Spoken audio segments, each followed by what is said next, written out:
जय हिंद दोस्तों। तो चलिए आज बात करते हैं कि सीटेट की क्लास में हम बात करेंगे कि आनुवंशिकता यानी कि हेरिडिटी क्या होती है। जैसे आनुवंशिकता, हेरिडिटी, ये बहुत ही ज़्यादा इंपॉर्टेंट टॉपिक है सभी एग्जामों के लिए। जैसे यूपी टेट हो गया, सीटेट हो गया, सुपर टेट के लिए बहुत ही ज़्यादा इंपॉर्टेंट टॉपिक है। ठीक है, हेरिडिटी हम जानते क्या होता है।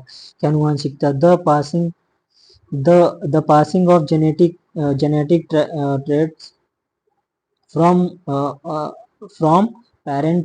Parent two of screen. ठीक है, अब देखते हैं कि बच्चों के विकास में वंशानुक्रम और वातावरण का बड़ा महत्व होता है, क्योंकि वंशानुक्रम के द्वारा हमारी संरचना बनती है तथा जीवित रहने के लिए हमें वातावरण की आवश्यकता पड़ती है। वंशानुक्रम क्या होता है कि इसके द्वारा हमारी संरचना होती है। जैसे पेरेंट्स से हमको यानी कि पेरेंट्स से हमारा यानी कि वंश यानी कि आया। ठीक है, पेरेंट्स हमारे हमारे पेरेंट्स से ही हमारा वंश चालू हुआ। उसी तरह यानी कि ये क्या हुआ कि वंशानुक्रम इसको बोलते हैं।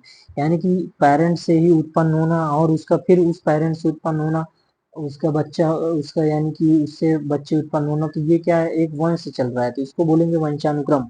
ठीक है, लेकिन उसके लिए क्या, जीवित रहने के लिए हमको किसकी जरूरत होती है, वातावरण की जरूरत होती है।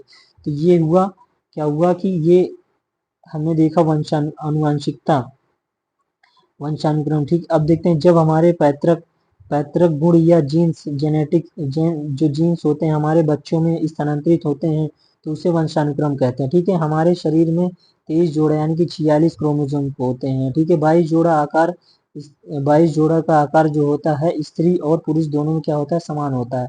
और इन्हें क्या कहते हैं, हम ऑटोसोम्स कहते हैं। इन्हें क्या कहते हैं, ऑटोसोम्स कहते हैं। 23वां जोड़ा सेक्स क्रोमोसोम होता है। ठीक है, हमारे शरीर में दो प्रकार के क्रोमोसोम्स होते हैं, एक्स वाई होता है और एक्स एक्स जैसे होता है। एक्स और वाई दो क्रोमोसोम होते हैं। ठीक है, एक्स और पिता में क्रोमोसोम एक्स और वाई दोनों में क्रोमोसोम पाए जाते हैं। ठीक है, जबकि माता में सिर्फ एक्स एक्स क्रोमोसोम्स होता है। पिता में क्या होता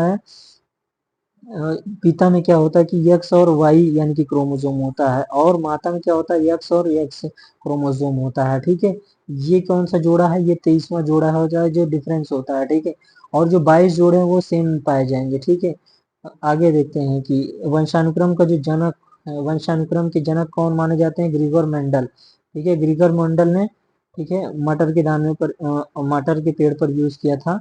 ठीक है, उन्होंने तो आनुवंशिकता के बारे में बताया था। ठीक है, वुडवर्थ के अनुसार वंशानुक्रम में वे सभी कारक शामिल हैं जो जीवन शुरू करते समय बालक में विद्यमान थे। ठीक है, अर्थात जन्म से लगभग 2 मास पहले। ठीक है, डगलस और हॉलैंड के अनुसार देखेंगे कि वंशानुक्रम के अंतर्गत सभी रचनाएं और भौतिक विशेषताएं, कार्य या क्षमताएं जो उन्होंने उन्होंने अपने माता पिता से क्या किया है तथा पूर्वजों से अर्जित किए हैं, शामिल है इसमें, किसमें, वंशानुक्रम में। ठीक है, वंशानुक्रम के सिद्धांत देखते हैं कि प्रिंसिपल ऑफ हेरिडिटी।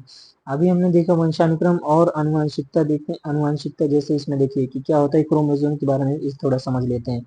जैसे फीमेल में क्या होता है कि एक्स एक्स होता है, और मेल में क्या होता है, एक्स वाई होता है क्रोमोसोम। ठीक है, अब क्या होता है कि एक्स और एक्स, अगर इसका मेल का फीमेल का एक्स बन और मेल का एक्स, तो ये क्या होगा कि एक्स एक्स अगर क्रोमोसोम मिलेंगे तो क्या होगा कि फीमेल बच्ची पैदा होगी। ठीक है, अगर फीमेल का एक्स मिल जा रहा है और मेल का एक्स मिल जा रहा है तो फिर क्या होगा कि फीमेल पैदा होगी। ठीक है, और अगर फीमेल का एक एक्स मिल जा रहा है और मेल का वाई मिल जा रहा है तो इसमें मेल पैदा होगा यानी कि बच्चा पैदा होगा, लड़का पैदा होगा। ठीक है, अगर फीमेल का एक्स और मेल का वाई क्रोमोसोम मिल जा रहा है तो इसमें क्या होगा कि बच्चा पैदा होगा। ठीक है, यानी कि किसका, यानी कि जो क्रोमोसोम है निर्धारण के रूप में हो रहा है मेल का, यानी कि मेल का जो क्रोमोसोम है वही बच्चों में क्या करता है कि लिंग का निर्धारण करता है। ठीक है, आगे देखते हैं कि लड़का होगा या लड़की होगी, किस पे डिपेंड करता है कि पिता पे डिपेंड करेगा। ठीक है,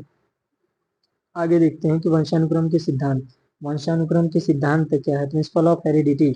भिन्नता की सिद्धांत भिन्नता का सिद्धांत पहले देखते हैं कि भिन्नता के सिद्धांत के अनुसार बच्चे में भिन्नता पाई जाती है। भिन्न भिन्न पाए जाने के कारण माता पिता के बीच जो होता है कोषों की विशेषताएं होती है। ठीक है, अलग अलग यानी कि तरह के बच्चे पाए जाते हैं। ठीक है, भिन्न भिन्न प्रकार के। प्रत्यागमन का सिद्धांत, प्रिंसिपल ऑफ रेग्रेशन। ठीक है, सोरेनसन के अनुसार तीव्र बुद्धि वाले माँ बाप के बच्चे क्या होते हैं, कम बुद्धि के भी हो सकते हैं। ठीक है, अगर तीव्र बुद्धि वाले माँ बाप हैं तो ऐसा जरूरी नहीं है कि सॉरेंसन ने बताया कि ऐसा जरूरी नहीं क्योंकि बच्चे भी बुद्धिमान हो, कि कम बुद्धि के भी हो सकते हैं। ठीक है, इसको क्या बोला गया कि प्रत्यागमन का सिद्धांत। ठीक है, अब देखते हैं कि यदि अगर ऐसा होता है तो तीव्र तीव्र बुद्धि वाले माता पिता के बच्चे मंद बुद्धि हैं तो वह प्रत्यागमन कहलाता है। विपरीत गुणों का उत्पन्न होना प्रत्यागमन कहलाता है। ठीक है, मेंडल के सिद्धांत की विशेषताएं क्या है कि कुछ विशेषताएं प्रत्यक्ष दिखाई देती है परंतु कुछ नहीं।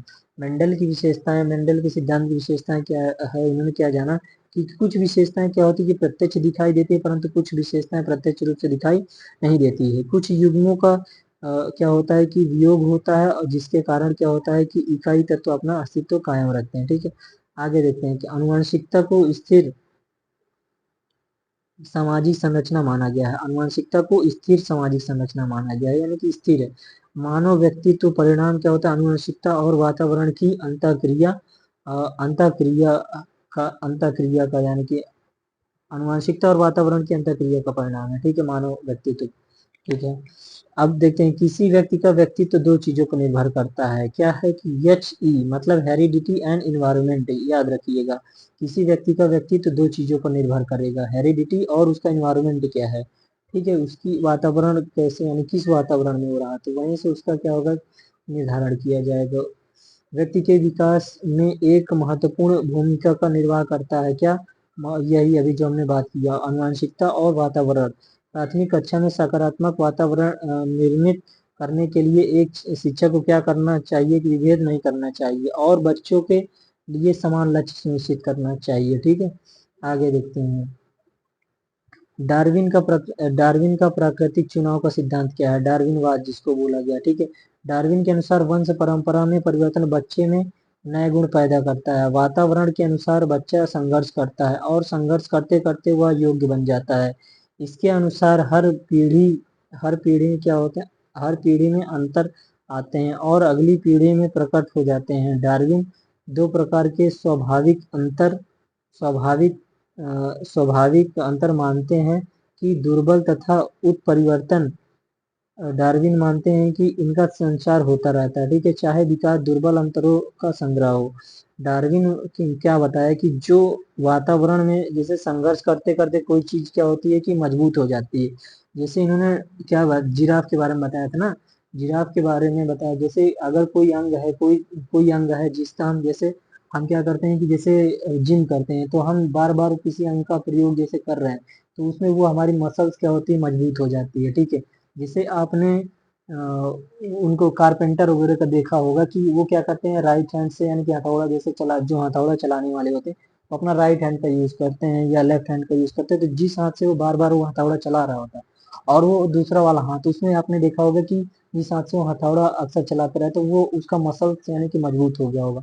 तो इसने क्या कहा है कि जो यानी कि संघर्ष करते करते क्या होता है कोई चीज जैसे होती है बच्चा क्या होता है वातावरण में जैसे जैसे वो संघर्ष करता है वैसे वैसे क्या होता है मजबूत हो जाता है।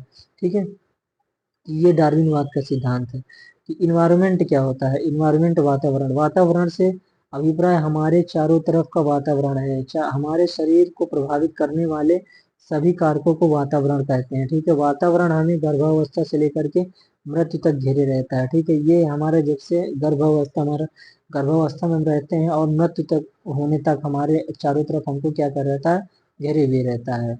यानी कि जो हमको प्रभावित करने वाले कारक हमारे शरीर को प्रभावित करने कारक है उसको वातावरण बोला गया। ठीक है, जो भी चीजें हमको प्रभावित कर रही है जैसे गर्मी हो गई सर्दी हो गई ठंडी जो भी है तो ये क्या है एक वातावरण है हमारा।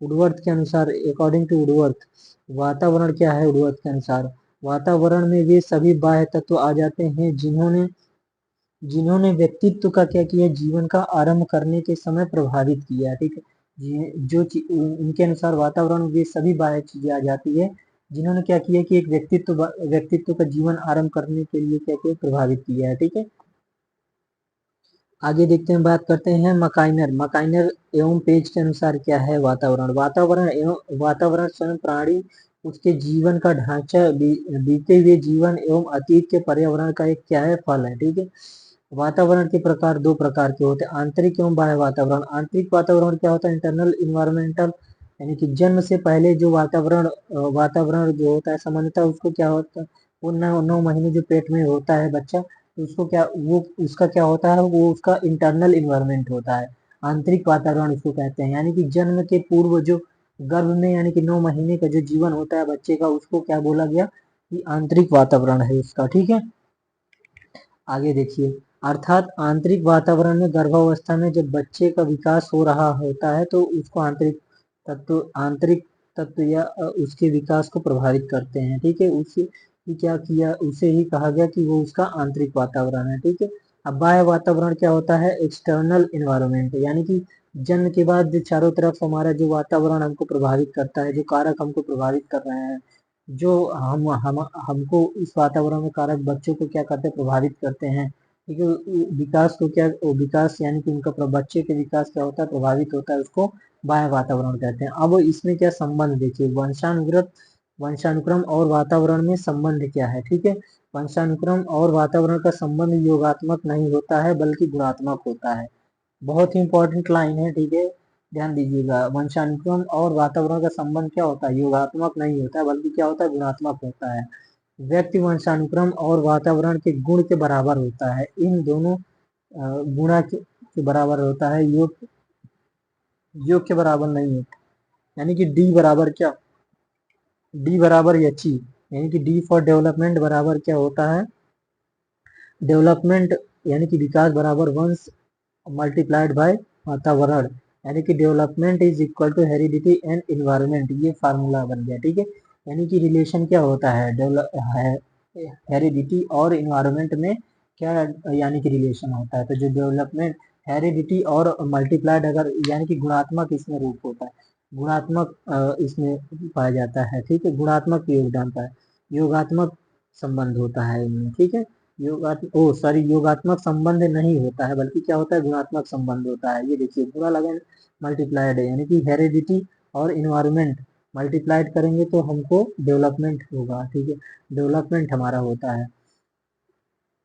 प्रकृति और पोषण का संबंध, प्रकृति और पोषण का क्या संबंध है। ठीक है, हम देखेंगे कि relation between nature and nurture and nature. ठीक है, वंशानुक्रम ही प्रकृति कहलाता है तथा वातावरण ही पोषण कहलाता है। वंशानुक्रम तथा वातावरण विभिन्न रूप से एक दूसरे से गुथे हुए हैं जैसे, और दोनों के विकास को प्रभावित करते हैं। ठीक है, दोनों क्या करते हैं, विकास को प्रभावित करते हैं। विकास वंशानुक्रम और वातावरण का गुणज होता है, अर्थात हम इसको सामाजिक रूप से ऐसे भी लिख सकते हैं, कैसे, जैसे development is equal to heredity multiplied environment. तो ये रहा वंशानुक्रम और वातावरण के बारे में हमने जाना। तो थैंक यू सो मच।